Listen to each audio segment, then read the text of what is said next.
Naka-joint family setup ba kami dito sa India? Namaskaram, mabuhay, we are an Indian-Filipino couple living in Philippines but currently having a vacation in India.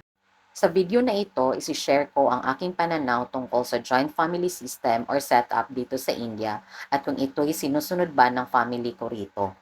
Ang joint family or tinatawag din na extended family ay binubuo ng ilang pamilya na naninirahan sa isang bahay. Dito sa India, part na ng tradisyon nila ang pagkakaroon ng joint family setup. Karamihan sa mga gumagawa nito ay mga business people para maprotektahan at magtulong-tulungan sa pagpapalago ng kanilang negosyo. Katulad lang din sa atin sa Pinas na may mga sumusunod ng ganitong setup, kaso nga lang minsan ginagawang talk of the town or minamarites. Ganun pa man, may advantages at disadvantages ang ganitong setup. Common advantage is nagtutulungan in terms of financially at hindi may iiwan ng mga magulang. At yung disadvantages ay possible conflict ng mga kasamahan sa bahay. Dito naman sa bahay namin sa India, hindi kami sumusunod sa joint family setup. 3 magkakapatid ang asawa ko, 2 lalaki at gitna ang babae. Katulad din sa amin at ako ang gitnang anak. Sa kanila, siya ang bunsong anak. Unang nakapangasawa ang kapatid niyang babae at una itong bumukod at tumira sa bahay ng asawa niya. Nung 2 anak na lang sila naiwan sa bahay, bumili ng katabing lupa ang biyanan kong lalaki para sa panganay na anak. At ang ancestral home nila at lupa ay ibinigay naman sa asawa ko.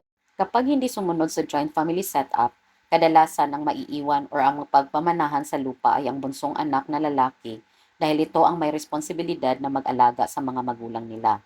Kaya kapag ang napangasawa nyo ay bunso sa pamilya, it is expected na sa inyo titira ang mga binyan nyo at kayo ang mag-aalaga nito.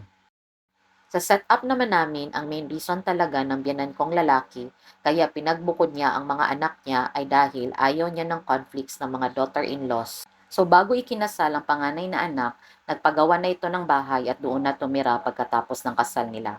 Pero kapitbahay lang din namin sila. Dahil ang asawa ko ang naiwan sa lupa nila, nung nakapag-ipon na siya sa pagtatrabaho niya sa Pinas, nagpagawa siya ng bahay at pinatira ang mga magulang niya dahil walang titira sa bahay habang nasa Pilipinas kami. Kaya dito sa bahay, kasama namin ang mga biyanan ko. Ganon din sa Pinas, hindi kami joint family. Kami lang nakatira sa bahay. Sa ganitong setup, may privacy talaga at ang mga biyanan lang ang pakikisamahan mo.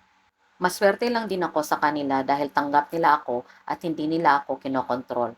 Pero dapat pa rin makisama at mag-adjust lalo na at hindi ako nakakaintindi ng language nila. Sa pamilya din nila, ang panganay na anak ay walang anak at ang mga batang ito na nasa video ay anak ng kapatid na babae at ang anak naman namin ang nag-iisang lalaking apo. Kaya siguro mabilis kaming natanggap.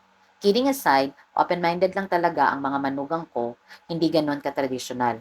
Kaya minsan, parang nagigilty daw ang asawa ko dahil hindi niya nagagawa ang responsibilidad niya sa kanyang mga magulang na dapat kasama namin at inaalagaan sila. Lalo na at matatanda na sila at sila lang naiiwan palagi dito sa bahay. Though kapitbahay naman namin ang hipag ko na lalaki, pero nagtatrabaho din silang mag-asawa at gabi na din umuwi. Ito din ang disadvantage pag hindi joint family, maiiwan ng mga magulang. Kaya kapag nagbabakasyon kami dito, 3 months pa lang excited na sila. Kahit kalapit baryo lang ang bahay ng mga pamangkin ng asawa ko, hindi rin sila mandalas bumibisita rito dahil kahit walang pasok, may tutorial class sila. Ganun nila binavalue ang education at pinaghahandaan ang kolehiyo. Ano pa man ang family system or setup ng pamilya natin dito sa India, kailangan pa rin natin ito i-adapt dahil ito'y bahagi na rin ng ating pamumuhay. Ito pala sa video ang usual na ginagawa namin paggabi. Naglalaro sa labas ng bahay at dito sinisindihan namin ang mga naiwang paputok ng Vishu celebration. Aliw na aliw naman kami pati na ang biyanan kong babae. Pag mga ganitong oras naman, ang biyanan kong lalaki ay minsan nasa sit-out or terrace kung tawagin sa atin at nanonood lang din. Minsan naman kapag busy ako sa loob, nagkikipaglaro sila sa apo nila. Hanggang dito na lang ang video na ito at sana'y nagustuhan nyo. Until our next video in India, thank you for watching. Bye!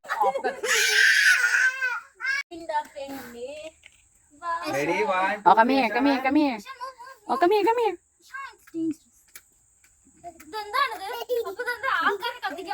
Oh, come here, come here, Ishan. Come this side. Oh. अग्निदेवा अग्निदेवा अग्निदेवा अग्निदेवा Yeah, firecrackers. And mo. Kana, and Agni Deva. Agni Deva na.